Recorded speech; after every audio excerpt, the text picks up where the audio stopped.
So what we did was, since we're at the elementary school, we had a gaming setup. This is where ViewSonic came in. So we have our ViewSonic IFPs that are on rolly carts.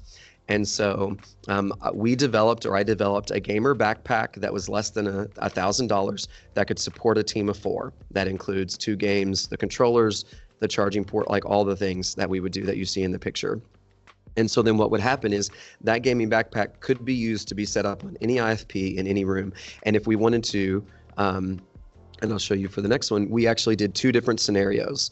So on the left, this is our Rise STEM Academy for Girls. They did not have a designated space. So they had their STEM lab, which we then turned into their gaming lab. And we would do that in about 40 minutes. And that QR code that's on there shows a YouTube video of me setting that room up in about 40 minutes using our gamer backpacks.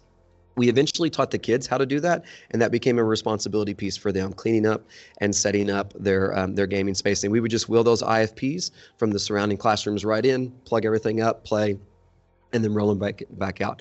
Now, George Washington Carver, where I started this, he went a little bit bigger. So we actually got some additional funding, and we built the first ever elementary esports lounge in the state of Kentucky in their library. So they wanted a designated space, and that's where you see the boys playing at the top right. But not all schools have that option. So remember, we said we have 3 elementary schools. So the bottom elementary school is Mary Todd Elementary, and they did not have a STEM space that they could use, and they definitely weren't going to be able to make an esports lounge. So what they did was, their principal's super great.